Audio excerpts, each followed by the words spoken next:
This is a nightmare that continues. It is living in hell, not visiting hell. So one cannot heal while one is being stabbed. One cannot heal while one is bleeding.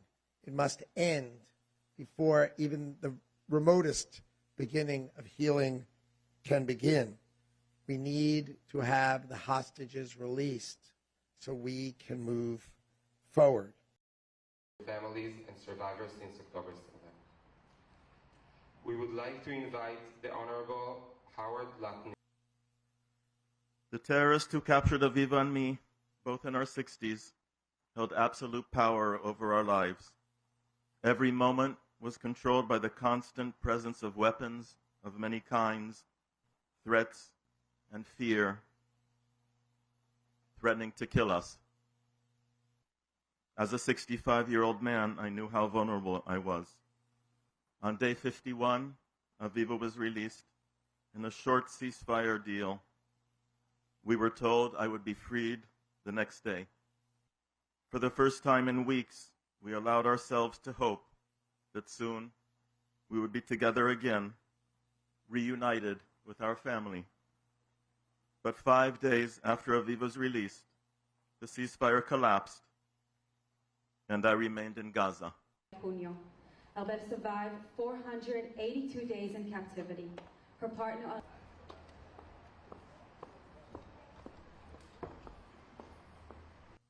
I am here, standing in front of you today, as the result of a life-saving agreement.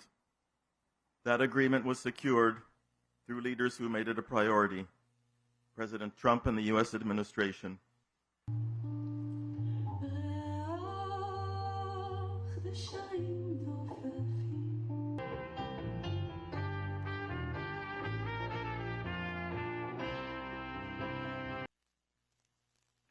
President Trump, please don't stop now.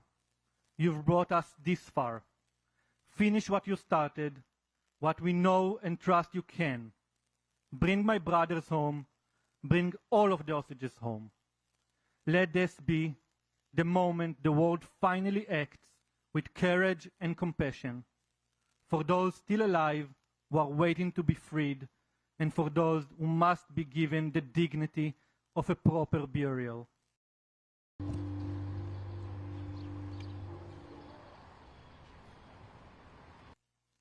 For 7 months, we held hope that Dad was kidnapped alive. On May 7, 2024, we received the official notice that Dad had been killed that morning of October 7, and his body was being taken hostage. Our hope was shattered.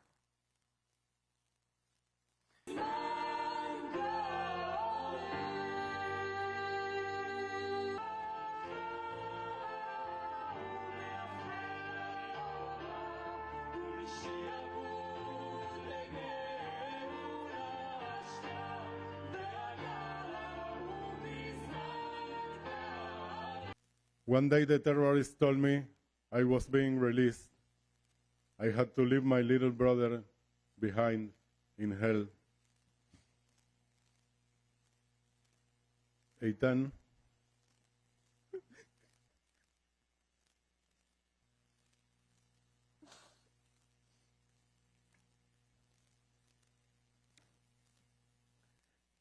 Eitan is sick with a very severe skin disease that brings him pain and fever. A disease that puts his life at risk every single minute. 10 to 15 minutes. The press, please give us a few minutes and we will start. Thank you. We've traveled to Israel more than 10 times from New York to Washington over 40 times. We've spoken with world leaders on the largest stages, including the Republican National Convention. Our message has never changed. Keep the hostage issue bipartisan. humanitarian, and urgent. Because this is not about politics, it's about life. Today, nearly 2 years later, we sense a shift. For the first time, there's a real alignment, recognition that the moral center of the world is not territory or politics, but it's the faith of the hostages. I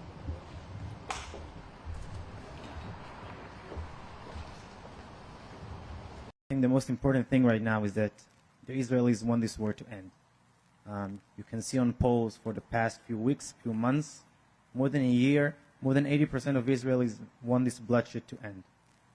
For the hostages, for the Israeli soldiers, for the people of Israel, and also people who are thinking on the other side, on peace in the Middle East, on the Palestinians who are suffering, and we've come here not as politicians, not to promote some grand idea, but to fight for lives, to save lives, and to fight for humanity. Ladies and gentlemen of the press, we appreciate you being here.